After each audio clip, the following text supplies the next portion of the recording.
बिस्मिल्लाहिर्रहमानिर्रहीम। अस्सलाम वालेकुम व्यूअर्स। आज की वीडियो में हम जो क्वेश्चन सॉल्व करने जा रहे हैं वो हमने मल्टीपल रिग्रेशन एंड कोरिलेशन के टॉपिक से लिया है। और जो हमारा क्वेश्चन है, गिवन द फॉलोइंग डेटा, ये मालूमात हमें दी गई है। x1 और x2 की वैल्यूज़ दी गई हैं। Calculate the estimated regression equation for the above data. इनके लिए हमने रिग्रेशन इक्वेशन एस्टिमेट करनी है। सेकंड पार्ट में state the meaning of the partial regression coefficients b1 and b2। b1 और b2 की इंटरप्रिटेशन भी जो है हमने करनी है। तो सबसे पहले हम ये फार्मूलाज लिखेंगे। ये इक्वेशन हमने एस्टिमेट करनी है y hat is equal to a plus b1x plus b2x2, जिसमें हम पहले b1 फाइंड करेंगे। ये b1 का फार्मूला है, ये b2 का, और ये a का फार्मूला है। अब पहली चीज़ जो आपने नोट करनी है वो ये है कि जो b1 और b2 के फार्मूलाज में x1, x2 और y यूज़ हो रहा है, ये डेविएशन फॉर्म में है, और जो क्वेश्चन में वैल्यूज़ हैं वो एक्चुअल फॉर्म में है। तो हम इन फार्मूलाज की मदद से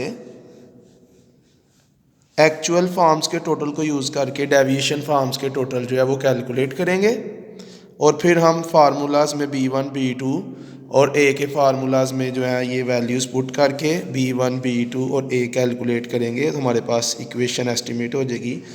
फिर हम लास्ट पे b1 और b2 के मीनिंग के ऊपर भी बात करेंगे।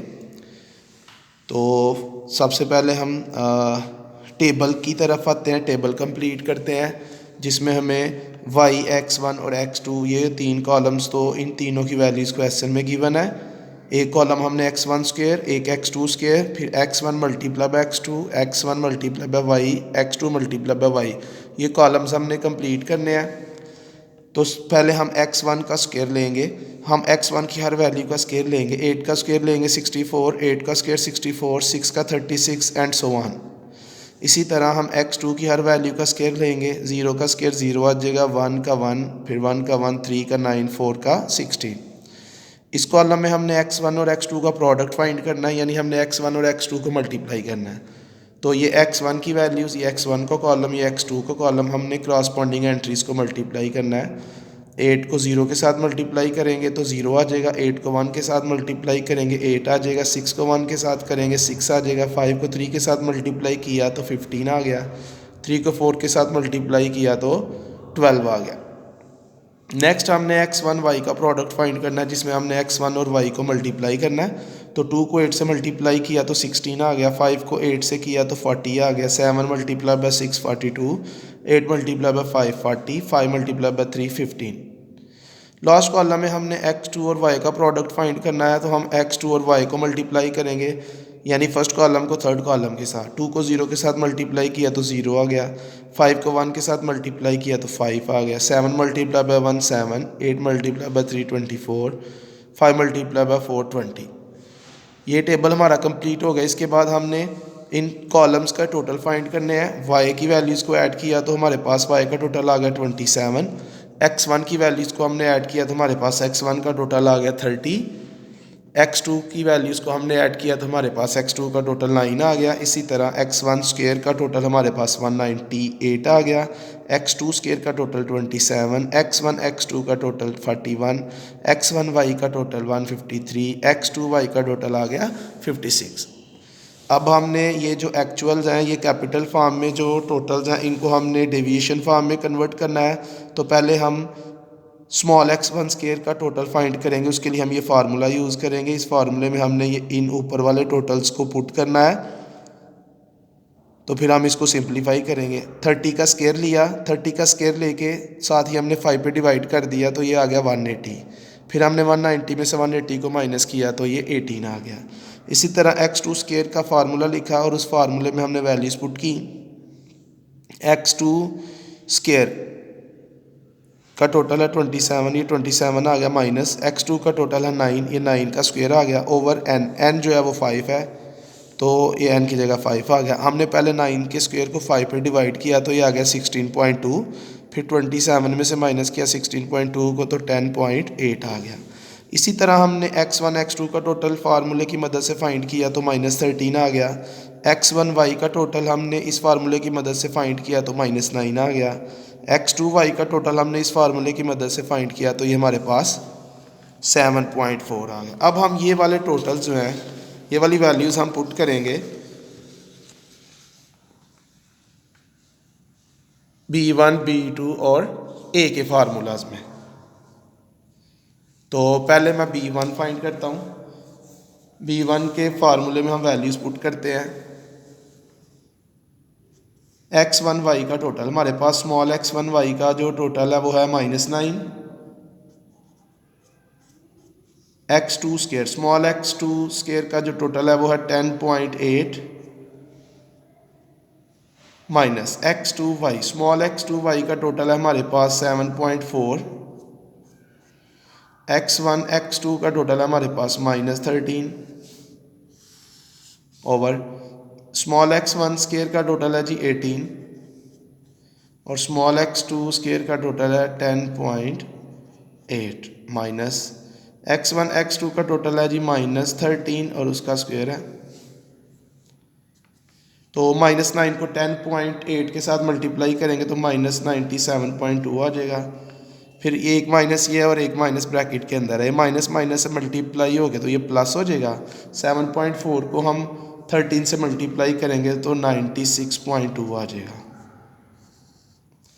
18 को 10.8 के साथ मल्टीप्लाई करेंगे तो ये आ जाएगा 194.4 माइनस ये -13 का स्क्वायर है, माइनस के ऊपर स्क्वायर है तो माइनस का स्क्वायर प्लस हो जाता है।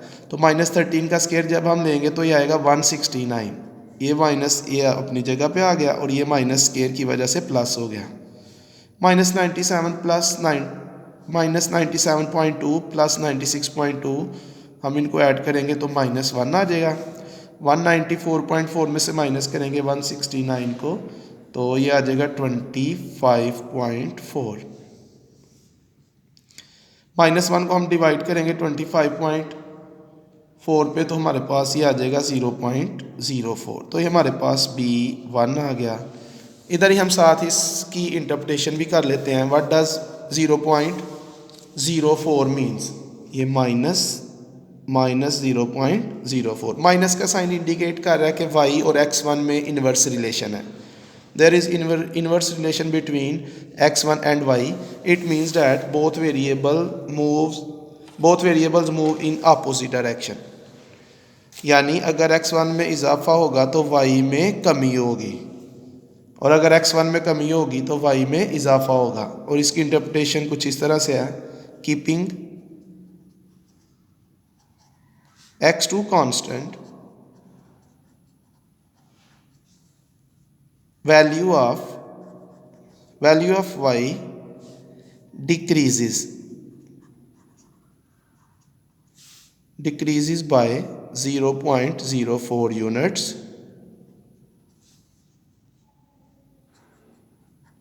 for a unit increase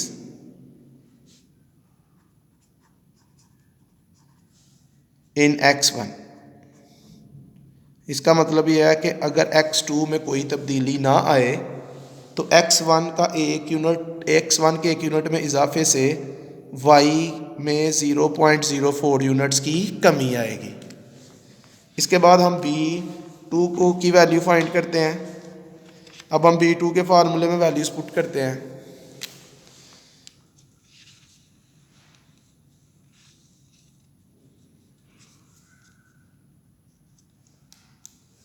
ये जो हमने डेविएशन फॉर्म में टोटल फाइंड किया है वो B2 के फार्मूले में, जिस तरह हमने B1 फाइंड किया है उसी तरह हम B2 के फार्मूले में वैल्यूज पुट करेंगे।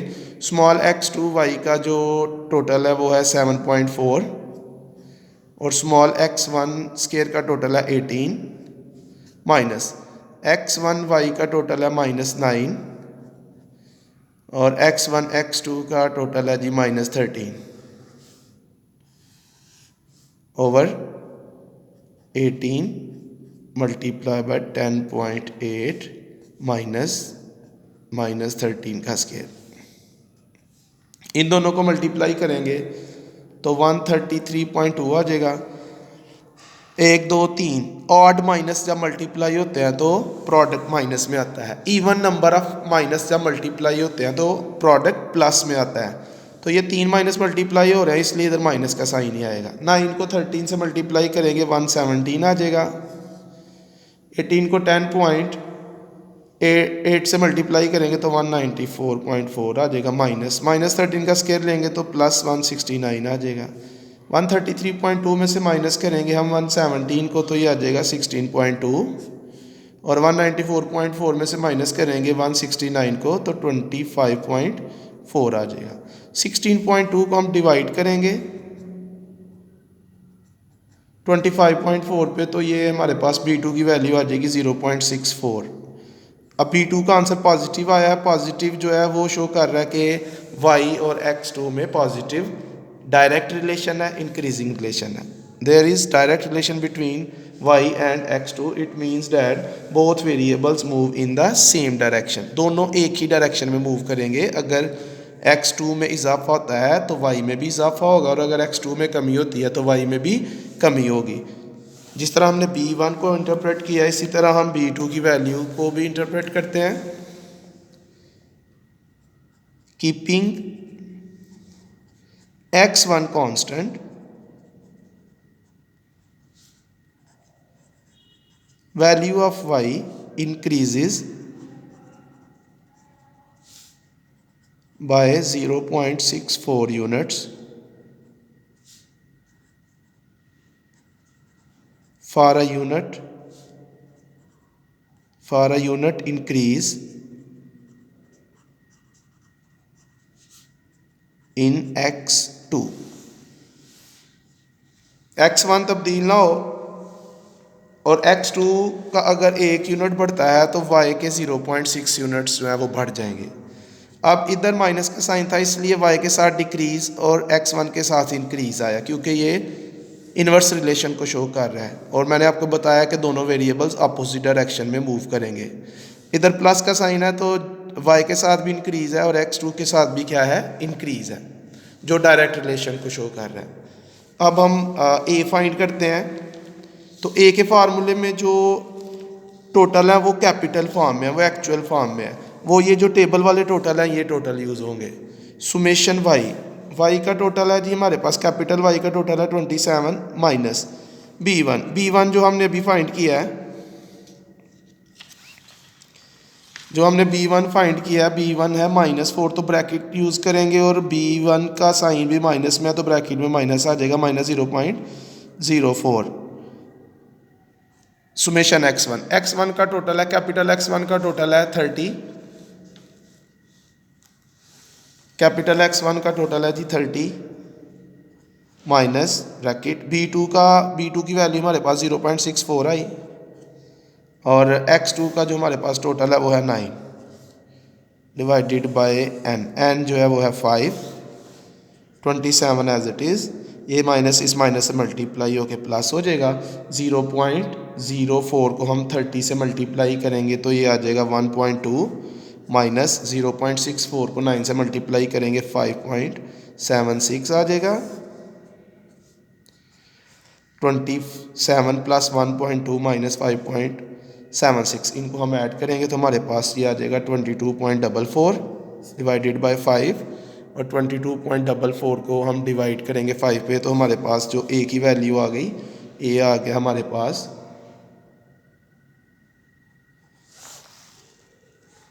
22.44 को हम डिवाइड करेंगे 5 पे तो a आ जाएगा 4.49। तो ये हमारे पास B1, B2 और a की वैल्यू आ गई। अब ये वैल्यूज़ हम इक्वेशन में पुट करेंगे तो हमारे पास जो एस्टिमेटेड इक्वेशन है वो कुछ इस तरह से आ जाएगी।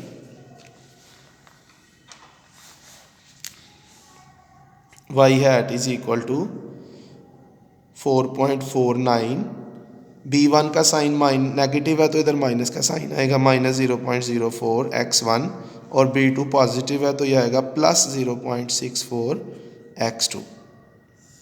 तो ये हमारा क्वेश्चन कंप्लीट हो गया, जिसमें हमने रिग्रेशन, मल्टीपल रिग्रेशन इक्वेशन को एस्टिमेट किया और जो पार्शियल रिग्रेशन कोएफिशिएंट्स थे उनके मीनिंग को डिस्कस किया। तो हमने आज के क्वेश्चन में सबसे पहले हमने ये टेबल कंप्लीट करना है, उसके बाद हमने ये फार्मूले लिख के फार्मूलों में ये वैल्यूज़ ये एक्चुअल के टोटल पुट करके डेविएशन फार्म के टोटल्स फाइंड कर लेने हैं। फिर हमने डेविएशन फार्म्स के टोटल्स को B1 के फार्मूले में और B2 के फार्मूले में पुट करके B1 और B2 कैलकुलेट किया, और लास्ट पे हमने A फाइंड किया जिसमें एक्चुअल फार्म जो है, कैपिटल फार्म जो है उसके टोटल और B1 और B2 की वैल्यू यूज़ हुई। तो ये हमारे पास रिग्रेशन इक्वेशन आ गई। तो ये थी हमारी आज की वीडियो। अगर वीडियो आपको अच्छी लगे तो आप चैनल को सब्सक्राइब करें और बेल आइकन को प्रेस करें। तो आज के लिए इतना ही काफ़ी है, बाकी इंशाल्लाह कल। ओके, अल्लाह हाफिज़।